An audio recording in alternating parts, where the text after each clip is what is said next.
7 o'clock, we'll call the meeting to order. Mr. Bailey, lead us in the Pledge of Allegiance. I pledge allegiance to the flag of the United States of America and to the republic for which it stands, one nation, under God, indivisible, with liberty and justice for all.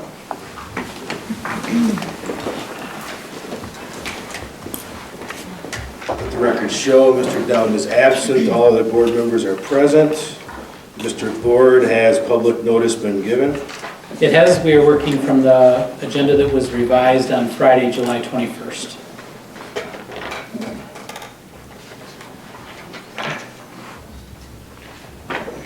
Public comment.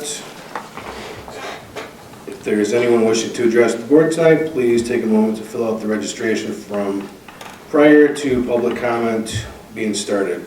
Per policy 0167.3, anyone wishing to participate in the period of public comment must be a resident of the Richland School District, the parent or legal guardian of an enrolled district student or an enrolled district student. Persons wishing to participate must physically be present at the meeting and must register in advance. A total time allotment of 30 minutes will be given for public comment. Each participant shall be given 3 minutes to address the board. A translator may be used to translate verbal communication to the board. If such translation services are used, 6 minutes shall be given to that participant, with only the first 3 minutes being designated to the total time allotment.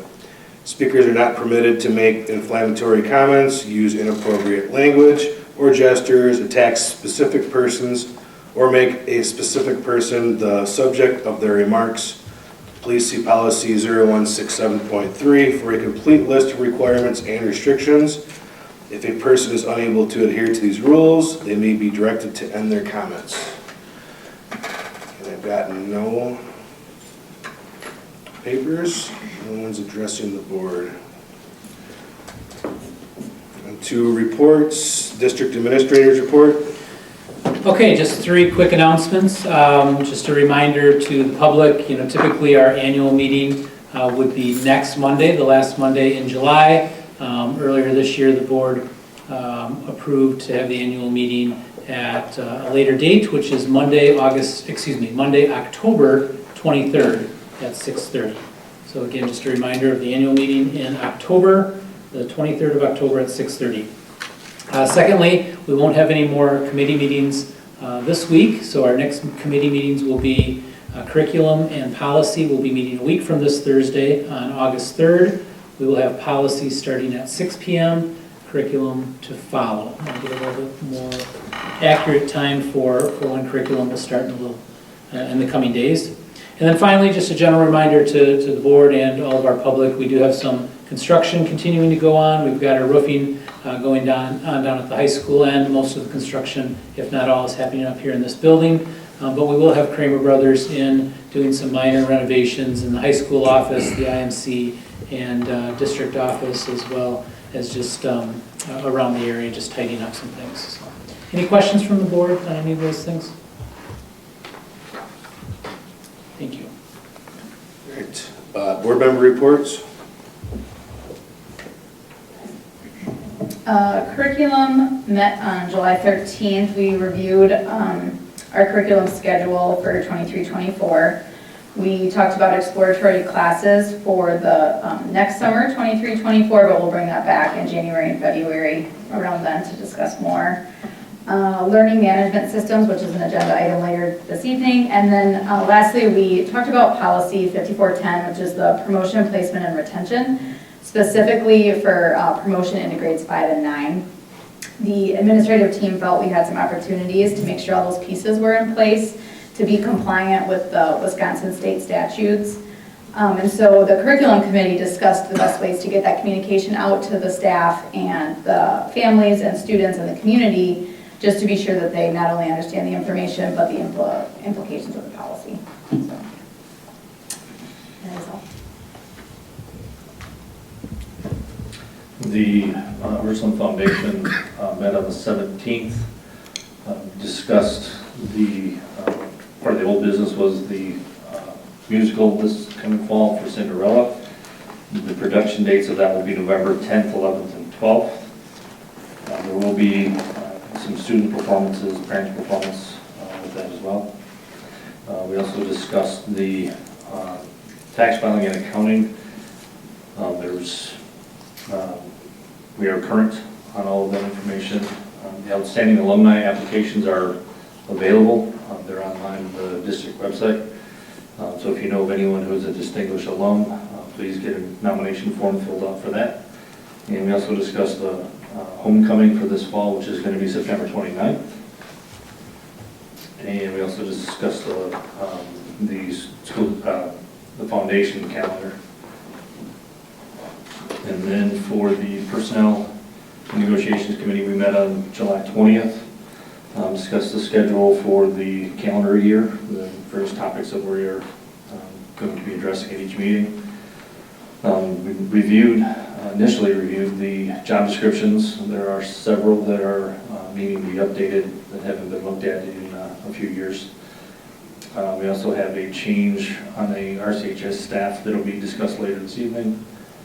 And Amber Bingham shared with us an employee exit interview summary, which will be shared at a later date with the board.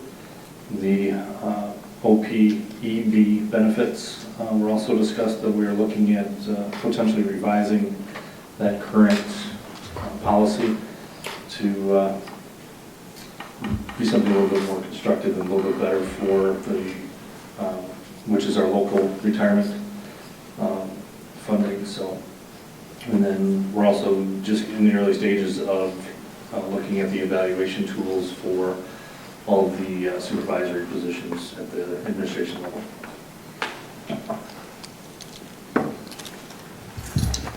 Thank you.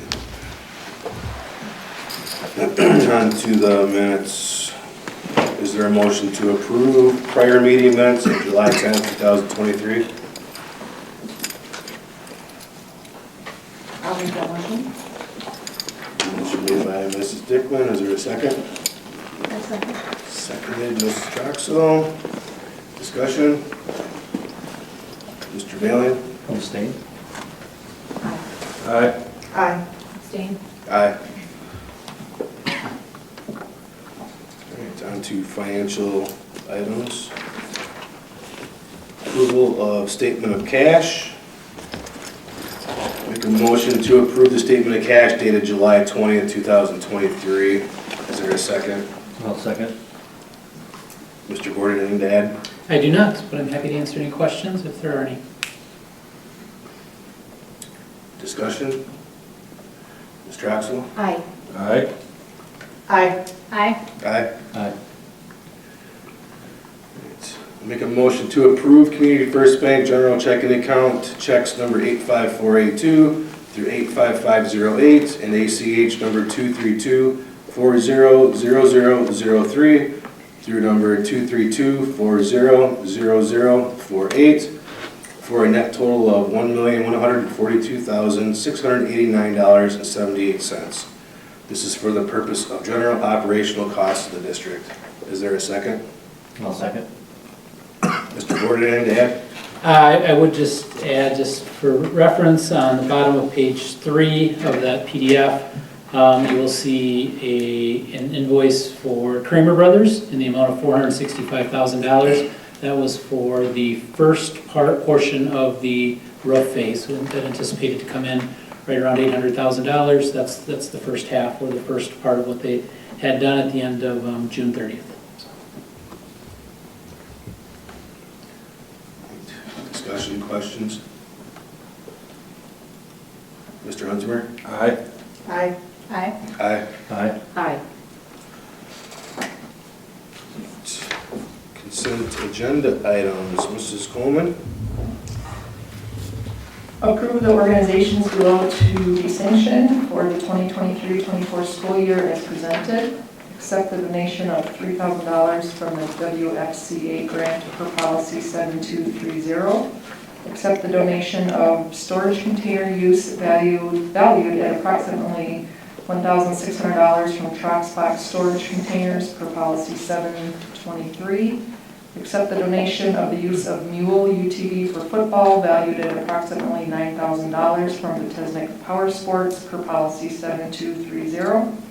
Accept the donation of coaching headsets valued at approximately $5,278.74 from Cardinal Glass for Hornet football per policy 7230.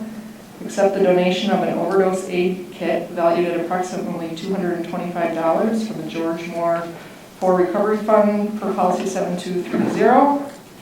And accept the donation of 3 training hurdles and a starting block valued at approximately $320 from Palmer Family for policy 7230. That's it. Thank you. Is there a motion to approve consent agenda items? Before that's done, might I request the first of those be removed and put on its own solo? The Trox box be a standalone vote, please. Is that possible, Remove from consent. please?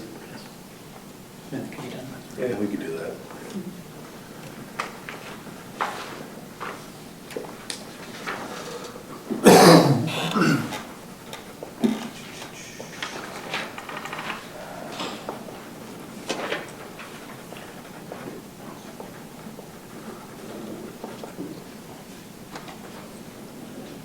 So we'll add that donation of storage use, 10D.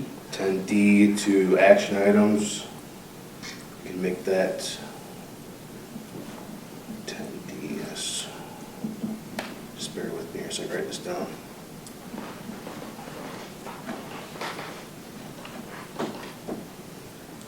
Alright. So donation of storage container use is now going to be under action items, number 10D. Is there a motion to approve all other consent agenda items? I'll make a motion. Motion made by Mrs. Wertz. Is there a second? I'll second. Discussion? Mrs. Dickman? Aye. Aye. Aye. Aye. Aye. Aye. Right. On behalf of the Board of Education, we'd like to thank you, Tesnick's Power Sports, Cardinal Glass, George Moore the Fourth Recovery Fund, and the Palmer family for their generous donations. All right. Is there a motion then to approve the modified agenda? I'll make a motion. Motion by Mrs. Wertz. Is there a second? I'll second. Second, Mrs. Dickman. Discussion? Mrs. Wertz? Aye. Aye. Aye. Aye. Aye. Aye. Right, information and discussion items, district transfers and vacancies. All right, we're well on our way for having a full staff for the 23-24 school year. We do have a couple of custodial positions that are currently open, as well as a grade 5 teaching position. Interviews for that were recently held, and the board should be able to act on that soon, as well as a part-time speech and language pathologist. Other than that, we are looking pretty good from a staffing standpoint heading into the school year. Is the pathologist a district-wide? They are a district-wide employee. They will be primarily housed at the primary school. Okay.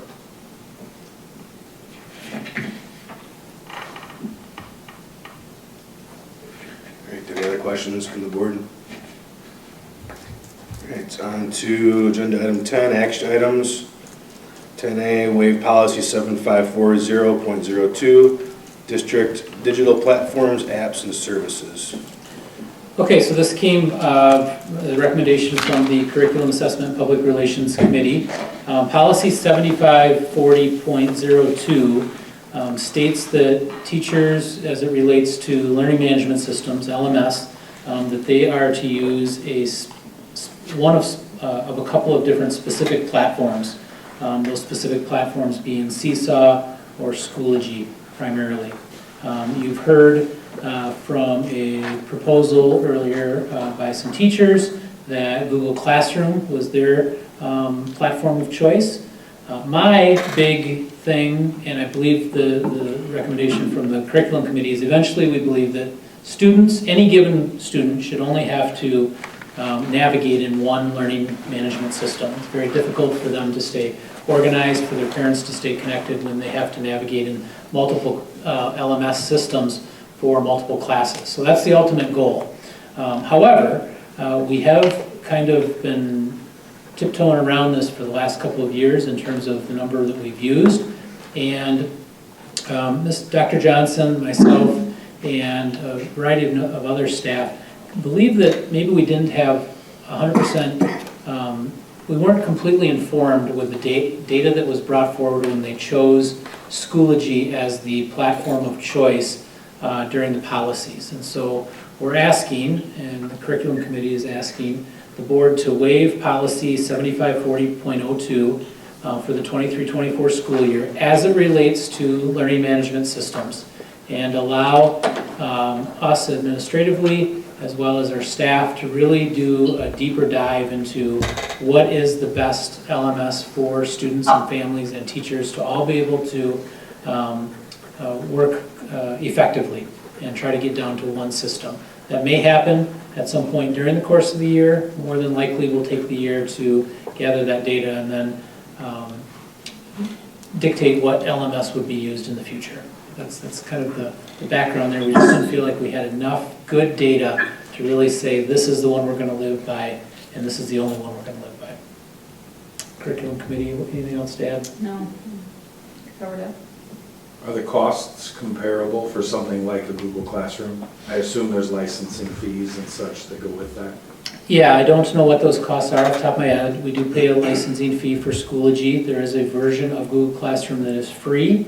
My understanding is there's also an upgraded version that does cost a little bit of money, and we may need some of those features. I don't know the ins and outs to that, but Schoology is not, I mean, don't get me wrong, it definitely comes at a cost, but neither one of these are going to prevent us from hiring a teacher or something like that.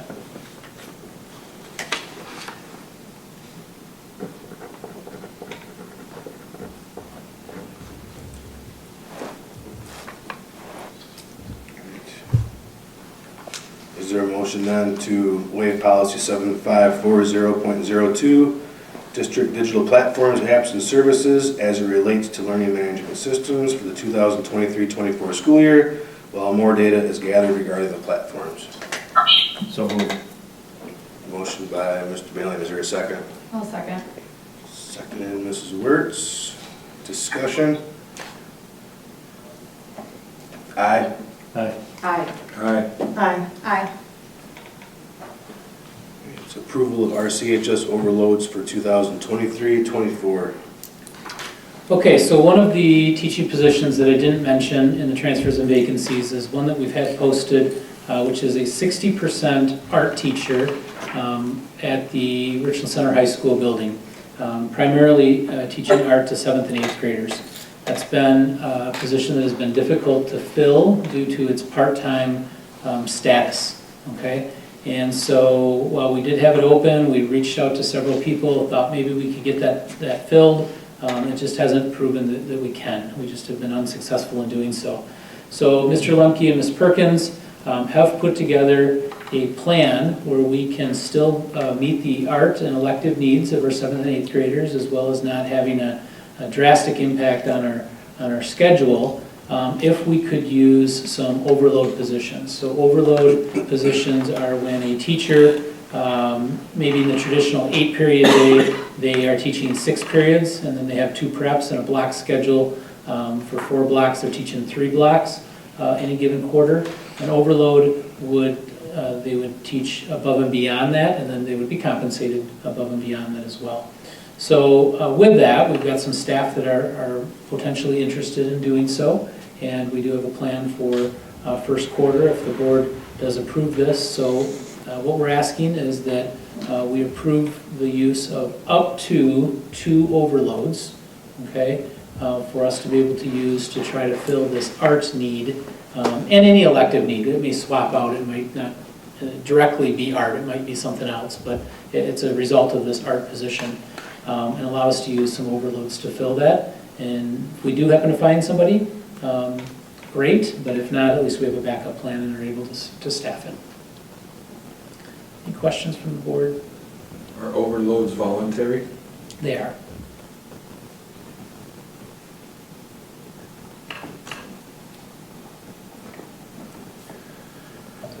Is there a motion to approve up to 2 overload teaching positions at Richland Center High School for the 2023-24 school year. So moved. Motion made by Mr. Billing, is there a second? I'll second. Seconded, Mrs. Dickman, discussion? Mr. Billing? Aye. Aye. Aye. Aye. Aye. Aye. All right, student accident insurance, 2023-24.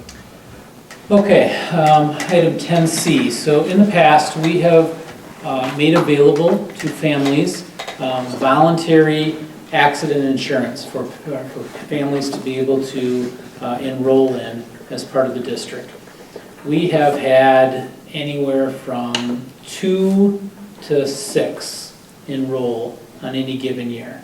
And so with the low number of people who have enrolled, the insurance carrier that handles this, Student Assurances Services, has said it's just not effective, not just at the Richland School District, but statewide, it's not effective for them to continue to offer this a la carte. And so the package that they are now offering is that a district can purchase student accident insurance for all of their students in the district. Okay, and so basically every student would be covered under this policy if they have an accident on the playground, if they trip and fall in a hallway or in the classroom. Maybe they need stitches, maybe they need x-rays, maybe they just need to see a doctor. Instead of putting that burden onto the family, this would be covered at a 0 deductible. There are some stipulations obviously within the insurance policy, but it would give us a good benefit to give to our families to cover things when a student falls off the monkey bars, breaks his arm, and we have to say to the family, there was no negligence, we weren't necessarily liable, we had everything, there wasn't anything bad, we're sorry this happened, but we can't do anything. This would allow us to be able to say, we can do something, we can offer this for you and perhaps get you some compensation for your co-pays or your deductibles that you may have. So it comes at a cost of about $3,000. Based on the number of students that we have. It was an unplanned expense. We did not have it budgeted, but I really think that for the minimal amount of money that we'd be paying for this, to have all 1,200 of our students covered for accident insurance for things that happen during school. This does not cover extracurriculars and sports. That is a voluntary service that families could still pick up. But it would be a nice benefit for our families to be able to have that. And certainly, should something bad ever happen, whether it's an abrasion or something more severe, we at least have something that we can kind of offer as a peace offering to the families. Again, what questions do you have regarding that?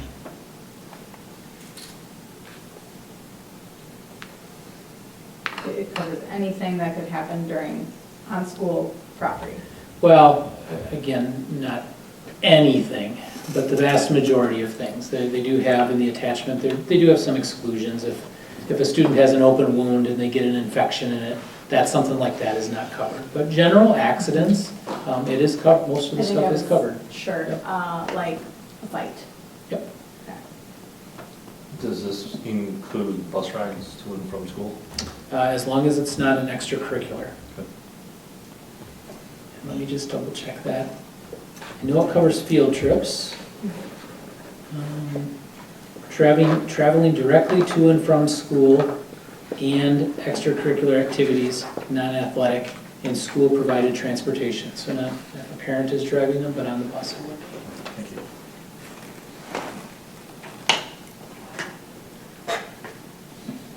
you. Essentially $2.50 a student.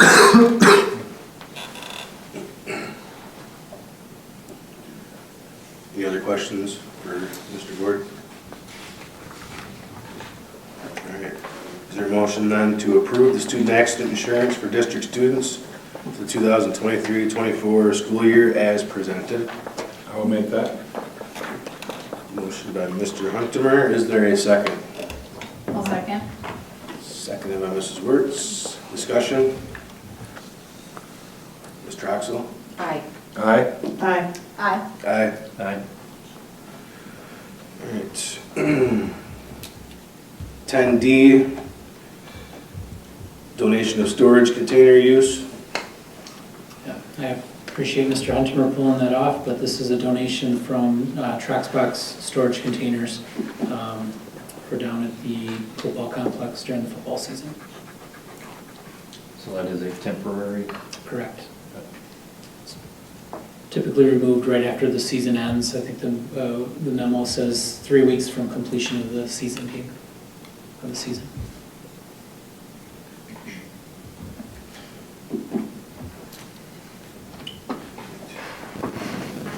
Is there a motion to accept the donation of storage container use valued at approximately $1,600 from Traxbox Storage Containers per policy 7230?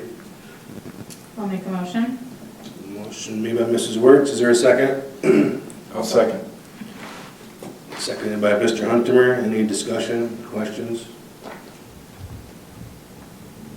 Mr. Hunter? Aye. Aye. Aye. Aye. Aye. Abstain. And I would like to thank Traxbox Storage Containers for their donation as well.